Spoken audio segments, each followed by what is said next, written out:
Guys, how's it going and welcome back. So why did I go back to Windows 10? Well, it's not that Windows 11 was boring, but many of you know I recently was hacked on my YouTube channel and lost pretty much most of the control of it at least. And the people who did this also privatized a boatload of my videos, which my wife is helping me out to remake them public again so I can continue making money. It seems their bot must have gone after my highest hitting videos financially wise for what they make. So yeah, that kind of hurts my pocketbook at the end of the month. But they did other things too to change my channel around. So I had to get a hold of YouTube, of course, to get this fixed and get the hackers kicked out off my channel. They've done all that. I got the message today. This was very fast of YouTube to be on this and getting it done so quickly. Now, the only thing YouTube didn't do, of course, is they didn't put my icon up for my channel. They didn't put my channel name signature back underneath it. It was still left with the other stuff.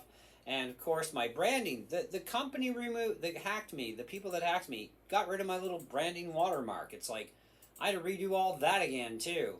You know, so it's kind of like there's a few things you got to do, including making all your videos public again. And when you've got almost 4,000 videos on your channel, well, my wife's got her work cut out for her for the next, I don't know how many hours, but there's over 500 pages of videos she's got to go through. So there are some things you're going to obviously have to do. But I reloaded my computers regardless, you know, because, you know, hey, a little bit of paranoia. If you're hacked, you're hacked. And it's kind of like, well, they didn't hack my computer. I realized that. But still, either way, it's a win-win for me because I reloaded my Mac and my PC. And the win part is that my games on my PC are running so much better. Now, graphically, of course, things are not as nice on the 1080p display, but it is an IPS panel, so it is very good quality. But I also separated my Mac and my PC apart, so they no longer share one screen, which is my 2K 32-inch. Yeah, 32, yeah, 31 and a half. I'm thinking 35 in my brain for some reason. But anyways, so my Mac has its big display on it. My PC's got its 1080. I gained about a 50% increase in FPS on Cyberpunk 2077 alone. I was already getting 1080 or 2K. I was already getting over 600 FPS on Far Cry. Unreal Tournament, that's a funny one. It wasn't quite doing as well on the 2K display with Windows 11, but under Windows 10 on the 1080, I'm getting like almost 400 FPS on that game, and it's like, that's insane, you know? So it's like, yeah, that's definitely playable. I'm also playing Fallout 3 and Fallout New Las Vegas, a couple other games that I've got, and I've got Far Cry 2. I still have to get it back up and running somehow. It's giving me a hard time reinstalling for some reason, but I'll get it straightened out. But anyways, so gaming on Windows 10 is actually better if you want higher FPS out of your game. And FPS is kind of like everything. I mean, if it sucks, well, it's going to be kind of like, you know what I mean? You can't even turn around and see your driver in the car. I mean, it's just going to take you 5 years. So, but now I can run Cyberpunk on Ultra graphics too. Now, that's also thanks to a 32 gig RAM upgrade that I did in my PC. So, Cyberpunk's a pretty demanding game. It's actually, I think, is more demanding than Tomb Raider, to be honest. Because I've looked at the specs for Tomb Raider, and it's like, well, that's kind of wussy. You know, like, come on. You know, where Cyberpunk, it wants 8 gigs of video to itself. It wants 16 gigs of RAM to itself. It wants a pretty honking processor, which I have all that now. And even my video card is a 4 gig card. And with the 32 gig upgrade, it shares even more access to my system RAM if it needs it, up to 20 gigs of video combined now between the 4 on my card and the system RAM. That's pretty snazzy.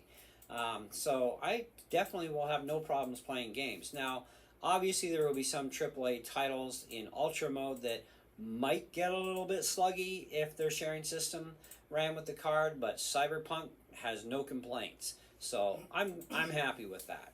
I also have separated my Mac and my PC, so my Mac has its 2K 32-inch display on it. My PC has a 1080p 27-inch IPS panel, and so they're completely separated, which really helps me out a lot too, because it gets to be too much of, I'm just going to play video games today instead of doing something with my music or something else, right?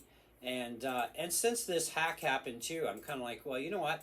I'm going to dedicate my Mac for what it's really made for, right? But I'm also going to do surfing on the Mac, where the PC, the only time I'm going to put it on the internet is to download a game, right? Or if I ever get into multiplayer online, once we get a faster internet service, well, then I can do that. But otherwise, I'm not even going to bother surfing with that thing. I mean, what's the point? I've got a computer that surfs. It does my video editing. It does play games too. Just my PC plays games a lot better than my Mac does. So you pick and choose your battles, right? So anyway, so I found there's a lot of benefits of going back to 10. Now I do miss the nice graphical interface of Windows 11. They did a really nice job visually, especially with the color palettes and everything. The colors don't look so washed out. Like even on my 1080p display, Windows 11 looked really nice there for a couple of days. But then it's kind of like, well, you know, 11's kind of chunky. It's kind of chewing up extra resources. It's chewing up more video power. It's chewing up more RAM. And now that this has happened, it's kind of like, you know what? Let's just redo it with Windows 10 and see how things go. Now, we all have about 3 years left of Windows 10 support. And then Microsoft is cutting us all off because you must comply to the TPM module and the proper processor in about 3 years, or you go buy a Mac, or you learn other alternate operating systems that aren't related to Microsoft.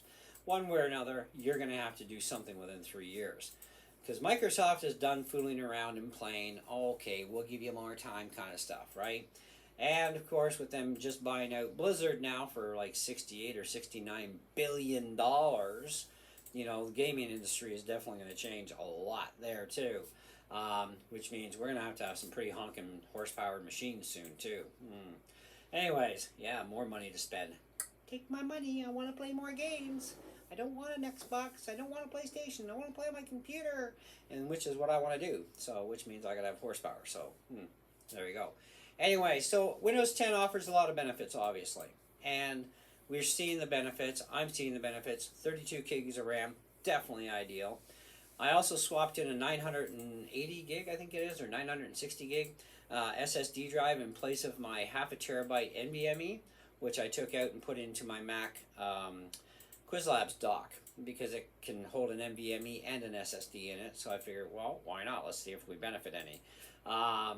So I may eventually get another NVMe drive for my PC, which for me, my NVMe drive goes direct to the motherboard, which is the fastest you're ever going to see in life for speeds, is by going direct that way. So it's kind of like, well, there's one that's over 7,000 read and 6,000 write, and it's a terabyte, and maybe I'll see if they got it in 2 terabyte versions, especially with all these games, right?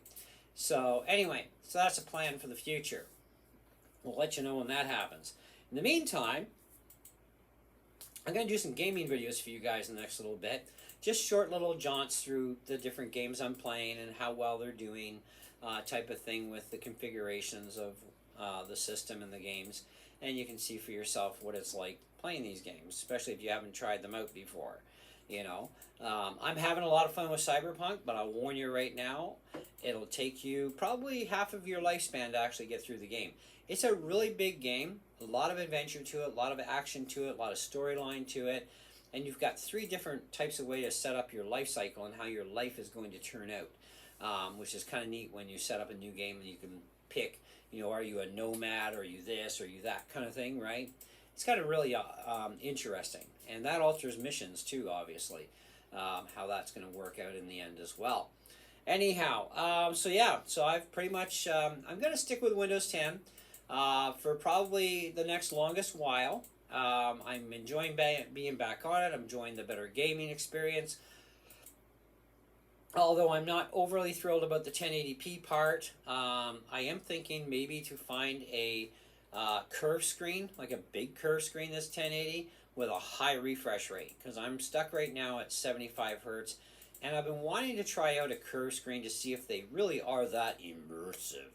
You know, maybe you guys can tell me in the comments below, but I'm still going to try it anyways, just because I have to know for myself if I'm going to like it or not, because not everybody apparently likes these curve screens.